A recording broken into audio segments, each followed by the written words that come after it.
네, 강프로입니다. 자, 두산 에너빌리티 보겠습니다. 자, 일단 오늘 보합권에서 끝났고요. 17,230원에 마감이 됐습니다. 뭐 여러 가지 일들이 있었던 상황이죠. 시장에 대한 부분도 그렇고 두산 에너빌리티를 포함해서 두산그룹 자체적인 이야기도 그렇고 여러 가지 악재도 있었고 호재도 있었고 그렇습니다. 근데 상대적으로 두산 에너빌리티가 조금 무겁게 움직였었던 것도 사실이에요. 그리고 여기서부터 이렇게 12월 달 들어서 하락한 이 부분은요. 좀 억울하게 생각하셔도 될 것 같아요. 비상계엄이라는 초유의 사태가 터졌고 시장이 내려서 같이 딸려 내려온 경우도 있습니다. 근데 우리가 여기서 생각해야 될 게 뭐냐, 이 하락하는 구간에서 정책 동력이 흔들리기 때문에 그러면 정책 동력으로 인해서 올라간 게 있어야 되는데 없다고는 말 못하겠지만 많이 올라간 것도 아닙니다. 눈에 띄게 많이 올라간 것도 아니에요. 왜 그러냐면 우리가 비교를 해보면 알 수 있거든요. 그 비교를 먼저 제가 해드릴게요. SMR의 주가를 보면 알 수 있습니다. SMR이라는 이야기를 많이 들어보셨겠지만 SMR은 간단하게 뉴스케일 파워의 심볼입니다. 미국 시장에서 상장되어서 거래가 되고 있는 종목이고요. 기간 대비해서 상승폭을 보면 올해 초에 어느 정도 가격대죠? 2.5달러. 그쵸? 근데 고가 얼마예요? 32달러. 그냥 계산하기 쉽게 3달러에서 30달러까지라고 쳐봅시다. 올해 들어서 미국 시장에 상장되어 있는 SMR의 주가는 얼마? 3달러에서 30달러까지 10배 이상의 주가 상승이 나왔다. 이런 부분이 발생을 한 겁니다. 그러면 지금 미국에서 필요한 건 뭡니까? 원전이에요. 그래서 두산을 포함해서 우리 기술 두산에너빌리티가 상승을 한 겁니다.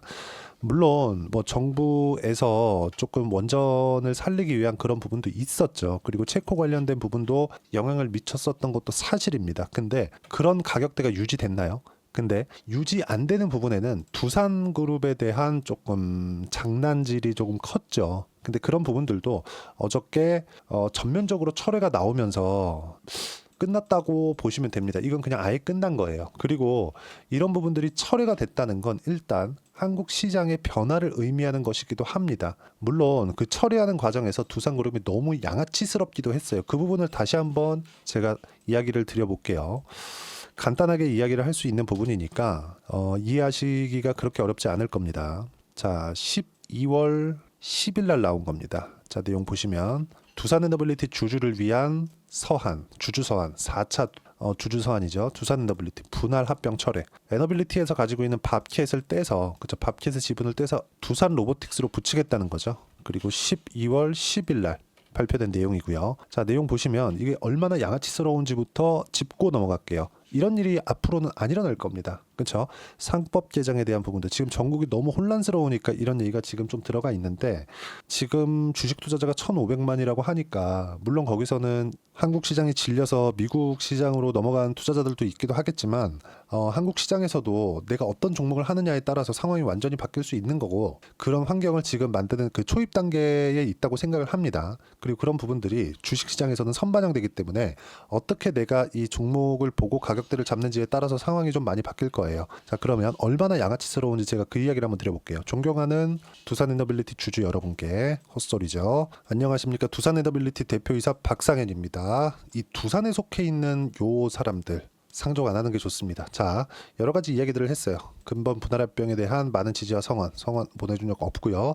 주주님들께 깊이 감사드립니다. 그러나 최근 갑작스러운 외부 환경 변화, 비상계엄으로 인해서 시장이 폭락이 나왔죠. 전체적으로 이 가격대가 많이 낮아졌어요. 그러면 보세요. 주주님들 중에서 주가가 하락함에 따라 주식 매수 청구권 행사를 위해 반대 또는 불참으로 선회한 주주님들이 적지 않은 것으로 파악이 된다. 국민연금공단 역시 근본 분할 합병 필요성에 공감하면서도 주식 매수 청구권 확보를 위해 조건부 기권을 결정하였다. 이러한 주주님들의 입장을 회사는 충분히 이해하고 여전히 감사하게 생각한다. 무슨 얘기냐면 밥캣을 로보틱스로 붙입니다. 근데 밥캣은 연간 1조 원 정도의 현금을 만들어내요. 근데 이런 부분들이 에너빌리티 주가에 큰 영향을 줬었던 건 아니에요. 그건 아닙니다. 근데 가지고 있었을 때 나쁠 것도 없죠. 그럼 두산에너빌리티 주주들은 주식 시장에서 원전에 대한 부분, 그렇죠? 이 호재를 가지고 매수한 경우도 있겠지만 하나가 더 있는 거죠. 밥캣의 이 탄탄한 자금력으로 인해서 에너빌리티가 사업 확장을 꾸준하게 할 수 있겠다, 이런 판단도 내릴 수 있는 거 아닙니까? 다 그런 건 아니겠지만, 근데 이런 부분들 딱 무시하고 여기 요 사람을 포함해서, 그쵸? 일가 친척들이 다 모여서 야, 그러면 에너빌리티는 지금 이렇게 되어 있으니까 밥캣에 있는 지분을 떼다 붙이자. 그리고 로보틱스의 지분을 두산 에너빌리티 쪽으로 주면 되겠네. 이렇게 해버린 거예요. 이렇게 하니까 밥캣은 돈을 연간 1조 원 정도 벌고 있고, 근데 이게 주가 상승에는 큰 영향을 미치지 않는다고 이야기를 한 게 왜 그랬냐, 제가 주식시장에서 주가가 올라가는 거 있죠. 그건 성장에 기인합니다. 이 성장이라는 부분들이 반드시 필요해요. 그럼 여기서 우리가 하나 생각해 봅시다.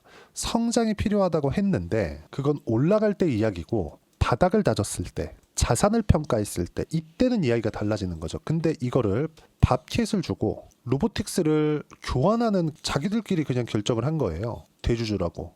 그렇죠? 이렇게 결정을 하고 그냥 하겠대. 금감을 하지 말라 그랬는데, 금융위원 하지 말라 그랬어요. 근데 하겠대요. 그렇죠? 계속 하겠다 그래서 했어요. 근데 그냥 할 수는 없으니까 매수 청구권을 앞세웁니다. 매수 청구권이 제 기억이 맞다면 2890원인가 그래요. 뭐 대략 한 21,000원 정도 되니까 21,000원이라고 쳤을 때 21,000원에 6천억을 내가 넣어서 매수할게. 그쵸? 뭐를? 두산에너빌리티를. 매수 청구권 행사하려면 해라. 이렇게 해버린 거예요. 근데 비상계엄이 터졌네. 근데 이게 다 나가게 생긴 거예요. 어디서 나왔어요? 국민연금에서 찬성을 던졌네. 그럼 국민연금에서 매수 청구권을 행사해버려요. 그럼 어떻게 되죠? 비상계엄 때문에 떨어졌죠.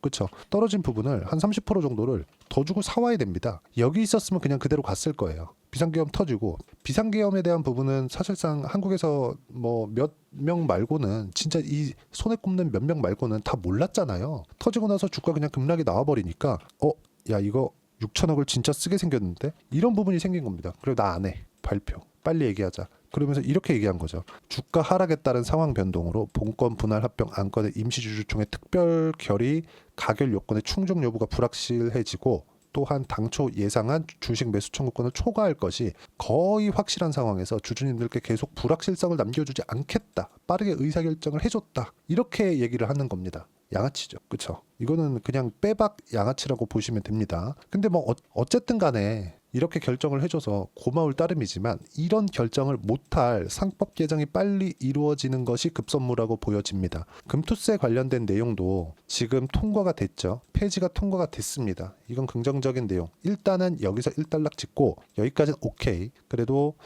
다음번은 이제 전국이 빨리 안정되면서 상법 개정 관련된 내용도 빨리 이렇게 좀 긍정적인 내용으로 시장에 반영될 수 있기를 바라고, 근데 이 두산 에너빌리티 같은 경우에는 우리가 지금 뭘 봐야 되느냐, 원전에 대한 부분이 한국 시장에서, 그쵸, 한국 정책적인 부분에 대한 영향도 있겠지만, 더 중요한 건 미국에서의 수요가 늘어나는 것이 중요하다. 왜? AI 시대가 왔기 때문에. 이건 왜 그러냐, 이 부분에 집중을 해야 되는데, 일단 에너지 안전성, 그쵸, 원전은요 기후와 날씨 영향을 받지 않죠. 그렇죠? 그리고 탄소 배출에 대한 감소. 그러니까 뭔가 재처리에 대한 부분을 가지고 되게 조금 뭐 핵개발하는 거 아니냐, 이런 부분에 대한 우려도 있죠. 그래서 원전을 짓는 국가들, 원전을 사용하고 있는 국가들은 재처리를 막아놓은 국가들이 있습니다. 그게 NPT 안에서 그렇게 결정이 난 거예요. 그렇죠? 그리고 우리가 하나 딱 보셔야 될 게, 지금 AI 시대가 왔죠. 미국은 부족합니다. 미국은 에너지가 부족해요. 그래서 한국에서 미국으로 수출되는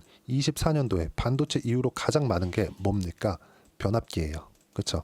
이러면서 미국의 전기 공사를 전체적으로 새로 하고 있습니다. 그럼 이런 부분들을, 그쵸? 이제 이 높은 수요가 나왔기 때문에 전기 공사를 새로 하고 있는 건데, 그러니까 인프라 공사를 새로 하고 있는 거죠. 그럼 이 부분에서 쏴주는 원 에너지는 어디서 나와야 될까요? 부족해서 만들었더니 이제 에너지 쏴줄 곳이 부족해. 미국에서 뭘 했어요? 폐원전을 다시 재가동시켰습니다. 그쵸? 뭐 3마일 원전인가 그래요, 그게. 근데 이런 부분들에 앞서서 주가가 움직인다 그랬죠. 선반영하니까. 그런 부분들이 뭐예요?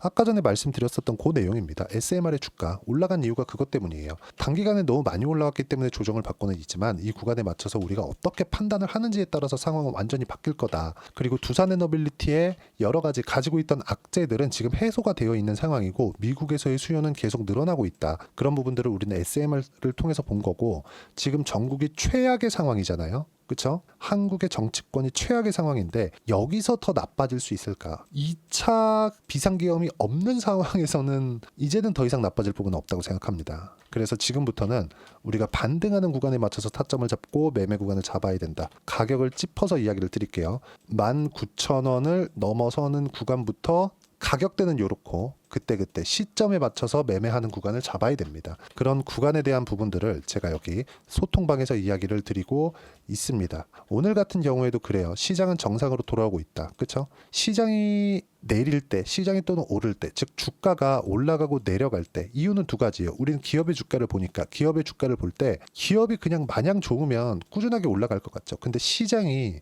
위에서 너무 안 좋은 상황을 만들잖아요. 그러면 올라가던 주가도 꺾이고 다시 올라갑니다. 시장은 무한정 빠지지 않기 때문에. 무슨 얘기냐? 하락하는 데 필요한 조건이 기업이 나빠서가 아니라 시장이 나빠서일 수도 있는 거예요. 그런 부분들을 이야기 드리고 있는 거고, 그래서 시장은 정상으로 돌아오고 있다. 그렇죠?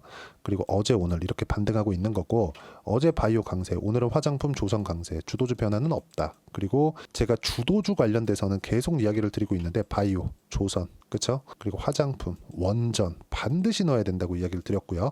화장품은 오늘 반등 확인이 됐고, 바이오는 어저께 반등 확인이 됐기 때문에 어저께 바이오를 제가 세 종목이나 같이 매수를 했고 비중은 10%씩 넣었습니다. 그리고 제가 지난주에 시장이 굉장히 큰 폭으로 하락할 때 분명히 이야기를 드렸어요. 비상기험 후 이틀째다. 시장은 아슬아슬하게 버티고 있다. 환율 1450원 근처까지 갔다가 온 걸 보면 그나마 다행이지만 아슬아슬하다. 근데 그리고 나서 어떻게 됐어요? 금요일 날 정확하게 제가 이야기를 드렸어요. 여기 보시면 12월 6일 금요일장이 아주 안 좋았다. 2차 계엄에 대한 찌라시가 돌았거든요. 그러면서 투매는 동참하면 안 된다. 그리고 밑에 반등 확인 후 매매가 필요하다. 반등 확인된 게 지금은 바이오기 때문에 바이오를 먼저 매수한 거고, 두산에너빌리티의 반등 확인 기준치는 19,000원 이상입니다. 지금 싸다고 매수하는 게 아니에요. 왜? 더 떨어져서 그런 게 아니라 보유하는 기간을 줄여야 되기 때문에 그렇습니다. 그래서 두산에너빌리티가 가지고 있던 여러 악재들, 그렇죠? 상법 개정까지 된다면 이제 추진을 하겠죠. 조금만 이 전국이 진정이 된다면, 상법 개정에 대한 부분까지 반영한다면 더 이상 두산그룹 내에서 무언가 장난을 칠 만한 건덕지는 존재하지 않는다. 그리고 이런 부분들에 맞춰서 어떻게 타점을 잡고 시장을 판단할 것인지, 이 부분을 제가 소통방에서 하나하나 빠짐없이 이야기를 드리고 있습니다. 다 무료로 진행하고 있으니까 구독과 좋아요 눌러주시고요. 제가 입장 링크를 공유 드릴 수 있게 여기 010-8713-1916으로 구독이라고 문자 보내주시면 소통방 입장 링크를 순차적으로 공유를 해드리고 다 무료로 진행하고 있습니다. 자, 그리고 이렇게 매매를 했을 때 우리가 어느 정도까지 수익을 볼 수 있는지 그 부분을 보면, 이 화면은 제가 실제 매매하는 그 내용인데요. 자, 내용 보시면 조회를 방금 전에 눌렀죠? 그쵸? 신고가 구간, 상승하는 구간에서만 매매를 한 결과 30%대 수익 구간, 지금도 확인했기 때문에 매수 구간을 잡을 거고요. 그리고 예를 들어서 그래요. 리가캠바이오나 이런 종목군들 보면 상승하는 구간, 시장이 어려웠는데도 불구하고 그쵸? 꾸준하게 강세를 보이고 있고, 이 구간에 맞춰서 어저께 반등 확인하자마자 매매를 했다는 점, 그쵸? 그리고 이 내용에 맞춰서 제가 실시간 타점을 함께 공유를 해드리고 있으니까 구독과 좋아요 눌러주시고요. 댓글 하나씩 달아주시고, 그럼 무료 입장 가능합니다. 제가 입장 링크를 보내드릴 테니까 여기 010-8713-1916으로 구독이라고 문자 보내주시면 소통방 입장 링크 순차적으로 공유를 해드리도록 하겠습니다. 자, 그리고 어떤 식으로 이렇게 매매를 해야 되는지 그 이론적인 부분은 여기 두산에너빌리티의 단기 가격 전략인데, 여기 보세요. 단기는 2주입니다. 2주는 그쵸? 수익을 전환해야 되는 최소한의 시간이에요. 그쵸? 이 기간 안에 내가 어떻게 수익 전환시킬 것인지, 그러려면 주도주를 잡아야 되고, 주도주에 대한 판단은 가격이기 때문에 이 두 가지 내용이 필요하고요. 이 부분에 대해서 이해를 했을 때는 두산에너빌리티뿐만 아니라 다른 종목에서도 수익을 낼 수가 있을 겁니다. 그래서 구독과 좋아요 눌러주시고요. 여기 010-8713-1916으로 두산에너빌리티라고 문자 보내주시면 가격, 단기 보유 전략 제가 무료로 공유를 해드리도록 하겠습니다. 지금 웬만한 악재는 다 해소가 되어 있는 그런 상황입니다. 시장도 그런 충격을 받았기 때문에 그 받은 충격만큼 어떻게 가격을 잡는지에 따라서 상황은 완전히 바뀔 겁니다. 그리고 지금 어려운 시장이 지나고 나서, 연말이 지나고 나면 1월 달부터는 테마주 장세가 열립니다. 거기서 완전히 빠질 수가 없어요. 이런 부분도 소통방에서도 이야기를 드리고 있지만, 제가 어떤 종목을 해야 되는지 딱 한 종목만 준비를 해놨으니까 영상 끝까지 시청하시고요. 모든 분들이 성공 투자하셨으면 참 좋겠습니다. 네, 4분기가 돼도 시장의 회복세가 나오지 않고 있습니다. 미증시는 계속해서 좋은데 한국 시장은 어려운 구간이 계속됩니다. 이 가운데서도 영상을 끝까지 시청해 주시는 분들을 위해서 제가 4분기 그리고 25년 1분기까지 주도할 수 있는 주도주를 준비를 해왔습니다. 같이 공유를 해드릴 거고요. 이런 부분들을 제가 계속 같이 매매를 하고 있습니다. 자, 내용 보시면 1분기와 2분기 그리고 1분기부터 3분기 지금까지도 강세를 보이고 있는 알테오젠과 같은 종목군들 다 제가 매매를 해왔었던 종목군들이고요. 최근 지금까지도 매매를 같이 해오고 있습니다. 자, 저는 가장 투명하게 공개를 하고 있죠. 제가 매매하는 내용들을 다 오픈을 해서 이야기를 드리고 있습니다. 실제 제 계좌 수익률들이고요. 이런 부분들을 어떤 식으로 내는지를 이해하고 파악해야 되는 게 중요합니다. 자, 내용 보시면 HLB 어떻습니까? 상승하는 구간에 매매한 결과 31.9%의 수익 구간 1월 달입니다. 그쵸? 이걸 제가 5월 달까지 매매를 꾸준하게 해왔고 마지막 매매는 6월 달에 끝냈습니다. 하한가 두 방을 피하고 다시 마지막에 그쵸 20% 정도 수익 구간까지 이 부분도 확인시켜 드릴게요. 알테오젠 같은 경우에는 여기 5월과 6월 달에 매매한 내용인데 매수 타점을 2번 잡았죠. 그리고 매도를 4번 잡은 결과 33%의 수익 구간 한 군데에서만 이렇게 나온 거고 이 부분을 다시 한번 확인해 보면 자 알테오젠을 한번 쳐보겠습니다. 알테오젠 딱 쳐보면 제가 여기 2월과 3월 달 그리고 5월과 6월 달 그리고 9월 달까지 매매 구간을 꾸준하게 만들어 왔죠. 여기서 눌림목 구간을 한번 더 준다면 다시 매수 구간을 잡을 예정이지만 지금은 4분기 그리고 내년 1분기까지 주도주가 어떻게 형성이 되는가 그리고 어떤 종목을 잡아야 되는가 그 부분이 중요하니까 그 부분에 대해서 이야기를 드리도록 하겠습니다. 자, 내용 보시면요. 이 내용을 모두 수렴하고 있어야 된다. 이 세 가지 내용만 갖춰져 있으면 주식시장에서 나 혼자 나 스스로도 꾸준하게 수익이 나는 주도주를 잡아낼 수가 있습니다. 자, 내용 보시면 8월 5일날 시장 폭락이 나왔죠. 미국의 경기 침체 우려감이 불거지면서 시장이 폭락이 나왔는데 그 시장 폭락 구간 안에서도 가장 강했었던 업종이 뭔가 이 부분을 체크를 해보셔야 되고요.